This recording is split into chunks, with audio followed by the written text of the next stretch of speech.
peristiwa 10 November, ribuan orang meninggal mengalahkan yang namanya bala tentara sekutu pemenang perang dunia kedua. Mosok saya hanya menghadapi ancaman aja takut, saya bongkar. Itu yang kita lakukan. Jadi saya nyatakan di sini bahwa Anies Baswedan kriminalisasi itu perintah dari Presiden Jokowi. Anda sadar betul menyampaikan semua ini? Oh, saya sangat sadar. Saya menyongsong badai. Itu Partai Coklat yang bermain sama dengan di Jakarta, di Jawa Timur, di Sumatera Utara. Itu Partai Coklat itu super powerful karena mereka punya agenda-agenda politik terhadap apa? Aliansi kekuasaan sang raja dengan Jokowi. Dan sebelumnya kan sudah terjadi prekondisi. Saya masih ingat Anies Baswedan. Ketika Anies Baswedan itu dikriminalisasi, itu Pak Presiden Jokowi berbicara dengan saya. Seperti beliau sangat khawatir terhadap munculnya Anies Baswedan. Sehingga itu nyata-nyata kasus Formula E itu kriminalisasi, dan saya bersaksi itu dari perintah Pak Jokowi secara langsung. Sama juga dengan hal terkait dengan revisi Undang-Undang KPK. Kalau kita lihat revisi Undang-Undang KPK itu kan sebelum pilkada serentak di mana Mas Gibran dan Mas Bobi maju. Karena saat itu ketika Pak Jokowi berdiskusi sama dengan saya untuk rencana bagaimana Mas Gibran dan Mas Bobi maju, saya ingatkan bahwa di dalam beberapa case itu konsekuensinya Mas Gibran dan Mas Bobi akan jadi pejabat negara loh Pak. Begitu jadi pejabat negara, urusan gratifikasi itu menjadi sensitif. Maka kalau kita lihat ada kaitannya revisi Undang-Undang KPK dengan pilkada terkait dengan Mas Gibran dan Mas Bobi yang memaju. Sehingga pernyataan Pak Agus, mantan ketua KPK yang juga dibentak oleh Pak Jokowi, akhirnya itu saya benarkan. Karena memang itulah proses intervensi. Hanya sayangnya kan Pak Jokowi ini sering main belakang. Berbeda Pak Prabowo yang sikapnya kesatria gitu kan.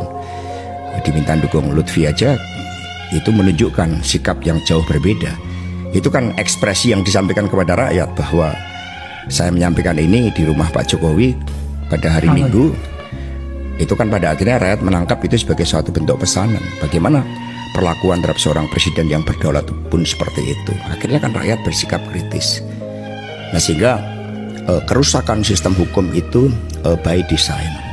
Termasuk persoalan yang muncul antara Pak Firly kemudian dengan Pak Sigit Listio terkait dengan proses kriminalisasi Anies. Jadi semua sudah by design. Mengapa ini saya sampaikan? Saya pikir semuanya sudah selesai ketika Pilpres. Kita juga sudah datang, seluruh anggota legislatif PDI Perjuangan hadir semua. Diminta hadir oleh Bu Mega. Perintah langsung Ibu tertulis menghadiri, wajib hadir pelantikan Presiden Prabowo Subianto dan Wapres Gibran. Tapi ternyata itu tidak cukup. Bahkan kemudian saya diancam, informasinya A1 mau dijadikan tersangka untuk kasus yang sangat tidak jelas. Berbeda kasus Sambo, kaitannya kemana? Judi online, narkoba. Itu kan mendapat backing dari Partai Coklat, kemudian judi kemudian tambang-tambang ilegal. Semua tahu itu kan dimobilisasi untuk kepentingan dana pergerakan Pilpres. Tapi ketika urusan seperti ini sama dikejar, saya melawan. Saya jadi ingat ketika pada tahun 30 ada 4 kader PNI di Ciamis hanya teriak merdeka, merdeka, dan merdeka sekarang karena bergelora spiritnya Bung Karno. Mereka dikenakan hukuman gantung, Bung. 4 kader ini. Lalu salah satu yang akan menjalani hukuman gantung itu kemudian bisa berkirim surat kepada Bung Karno dan mengatakan, Bung Karno, besok saya akan menjalani hukuman gantung dengan mulut tersenyum, dengan keyakinan, karena saya yakin Bung Karno akan memerdekakan Republik ini. Jadi untuk merdeka banyak yang siap digantung dengan tersenyum, yang mencurahkan nyawanya. Peristiwa 10 November, ribuan orang meninggal mengalahkan yang namanya bala tentara sekutu pemenang perang dunia kedua. Mosok saya hanya menghadapi ancaman aja takut, saya bongkar. Itu yang kita lakukan. Jadi saya nyatakan di sini bahwa Anies Baswedan kriminalisasi itu perintah dari Presiden Jokowi. Mas Hasto, saya yang sedang menata pikiran saya mendengarkan ini. Karena sedikit banyaknya dan beberapa bagian kita bersama, saya terlibat di dalam proses-proses Pak Jokowi naik kekuasaan. Tapi sejujurnya saya tampaknya tidak cukup siap mendengarkan semua apa yang Anda katakan ini. Ada satu kalimat yang perlu saya sampaikan pada Anda di hadapan penonton ini. Anda sadar betul menyampaikan semua ini? Oh, saya sangat sadar. Saya menyongsong badai. Sama dengan Bung Karno dulu.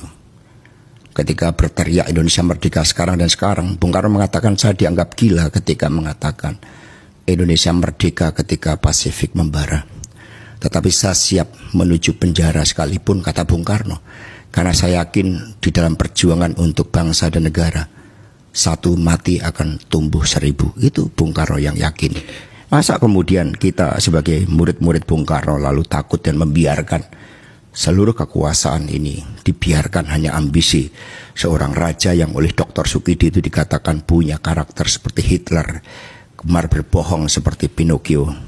Itu kan kita harus berani.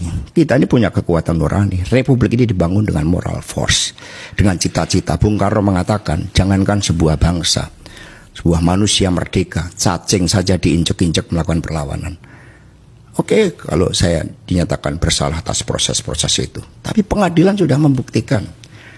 Ini begitu banyak puluhan juta seperti Harun Masiku. Karena itu kan kasus seperti orang yang kemudian ditilang polisi, merasa tidak berdaya, kemudian nyuap polisi.